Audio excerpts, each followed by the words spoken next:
السلام علیکم six class, کیسے ہیں آپ لوگ؟ آج 8 دسمبر ہے اور منگل کا دن ہے۔ جیسا کہ آپ کو معلوم ہے کہ آج سے ہمارا تھرڈ ٹرم شروع ہو رہا ہے، تو اس سلسلے میں ہم اردو اے کا سبق نمبر 15 انسان اور اس کا ماحول شروع کریں گے۔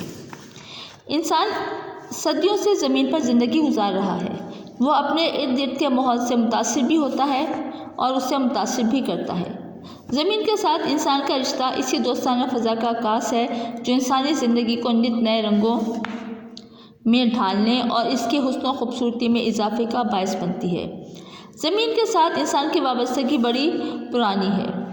وہ اپنے ارد گرد کے ماحول سے بے خبر ہو کر زندگی کی خوبصورتیوں کو حاصل نہیں کر سکتا اور نہ ہی ماحول کی انسان سے وابستگی کے بغیر ماحول کا حسن و جمال برقرار رہ سکتا ہے۔ انسان اور زمین لازم و ملزوم ہے، ایک کے بغیر دوسرے کا تصور ممکن نہیں۔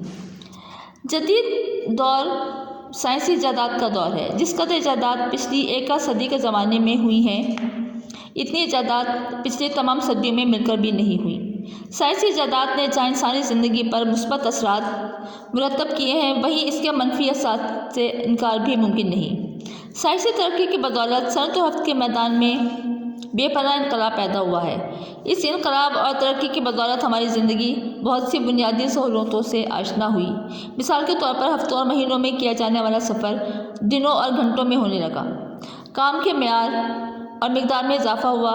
انسانی سہولت کی ہزارہ اشیاء سامنے آئیں جن کے بدولت انسانی زندگی بنیادی سہولتوں سے ہمکنار ہوئی۔ لیکن اس کے ساتھ ساتھ سائنسی ایجادات نے کتنی ایسی باتوں کو جنم دیا جو انسانی زندگی پر منفی اثرات مرتب کرتی ہیں۔ بچوں، یہاں تک ہم نے اس کی ریڈنگ کرنی ہے اور اس کے بعد کاپی پہ ہم نے اس کے الفاظ معنی کرنے ہیں۔ الفاظ معنی ہے اس کے، آپ کو جیسے پتہ ہے کہ ہم سینٹر میں لائن لگاتے ہیں، ایک طرف الفاظ اور دوسرے معنی لکھتے ہیں، اور سب سے پہلے ہم اس کا سوال لکھیں گے، الفاظ کے معنی لکھیں۔ پہلا لفظ ہے بردباری، اس کا مطلب ہے برداشت۔ قوت نمو، افزائش کی قوت۔ بنجر زمین، ناقابل کار زمین۔ مضر، نقصان دہ۔ قوت سماعت، سننے کی قوت۔ ذخائر، ذخیرہ کی جمع۔ تحمل، برداشت۔ ہمکنار، بغل گیر۔ یہ کام اپنے کاپیوں پہ کرنا ہے اور اس کو اچھی طرح سے یاد بھی کرنا ہے۔